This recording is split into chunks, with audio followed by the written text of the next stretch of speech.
Activity 45 begins with a more positive example that I noticed in the Dallas Morning News of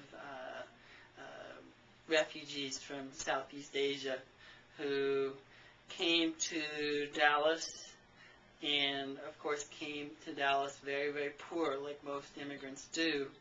But I really liked the way that they helped themselves to rise out of poverty by economizing, living together, lots of people living together in a rather small apartment, and also working hard and saving their money, and then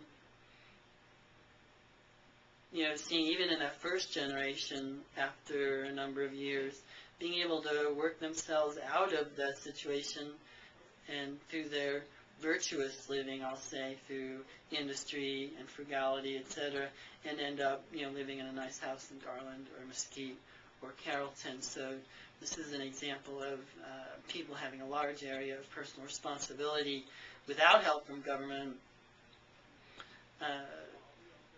Another approach would be, as soon as somebody gets to the U.S. as a poor immigrant, you just hand them a bunch of stuff, let them, without saving and without industry and without frugality, just letting them get a no money down mortgage or something on a house would maybe not be, well, whether it's a good or bad way is a matter of dispute, but it doesn't seem to lead to liberty in the sense we've been talking about.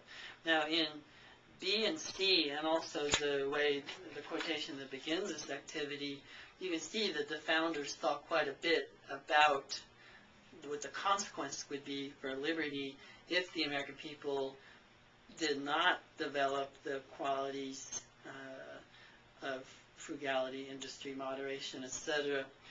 Franklin, at the beginning of the activity, says that this government, meaning our government, the American U.S. government, can only end in despotism when the people shall become so corrupted as to need despotic governments. So there's a sense that once the American people lose these qualities of character, then the only form of government that will work is a despotism, where government has to become very, very powerful and just functions to take care of people who are no longer able to take care of themselves. Witherspoon says something very similar. Nothing is more certain than that a general profligacy, which is an indifference to moral restraints, and a corruption of manners make a people ripe for destruction. So a good form of government may hold the rotten materials together for some time, but beyond a certain pitch, even the best constitution will be ineffectual and slavery must ensue. So there's a sense, again, that you need to have certain qualities of character to be free, and if the people lose those qualities and become intemperate and immoderate and all those other qualities, then profligate, then you may not see the effects immediately, because if you have a good system of government, then it can hold things together for a while. But eventually, even the best system of government can't help in that situation, and there will be a despotism. Burke in letter C talks about there needs to be some power to put a control upon will and appetite. And it's either going to be inside of a person or in government. So if you have powerful people with this inner power to do things that are life-enhancing, that make their lives better, rather than making choices and decisions and taking actions that are self-destructive. If you have people who are powerful on the inside, then you don't need a very powerful government. You don't need a very big government.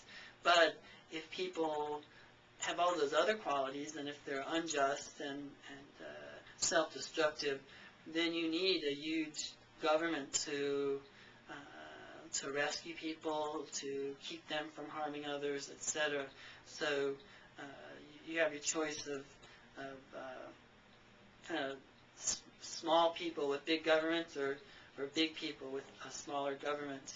Letter D, when I talk about this in my classes, usually gets a lot of indignation and rolling of eyes, I guess, especially among the women, but really everybody in class. But Montesquieu's point here, I think, is just thought-provoking, and just you can think of it what you will, but he's saying that really there's a lot politically that depends on women and the choices that they make. And I'll just put it the way he's seeing it. This may not be correct, but I think what Montesquieu is suggesting is that ultimately, let's put it this way, that he's seeing as being the best situation where sex is kept within marriage. That when you have virgins getting married and being faithful to one another, then there's not sexually transmitted diseases that they catch from each other. There's not unwanted pregnancies. There's not the poverty, etc., that you have when people are having sex outside of marriage. That's his understanding. And he's also thinking that this ultimately depends on the woman more than the man, or the women rather than more so than the men. That ultimately, if there's going to be sex outside of marriage, it's ultimately the woman who decides, because unless there's a rape, because that's only going to happen if the woman consents. So he's putting a lot of responsibility, which he may not like, but he's putting a lot of responsibility on the women to not give themselves over to men outside of marriage. And if they do, he's seeing real political consequences to that in a popular state, public incontinence, meaning sex outside of marriage, is the last misfortune, and it assures a change in the Constitution. So it would be hard to have constitutionally limited government in such a situation. It would be hard to have self-government, because more and more decisions will be made by a central government. And government will have to take from some and give to others. So you see some real political consequences, so it's not, in his mind at least, just a private, personal decision, because it has real effects on society and the kind of government that we are going to live under.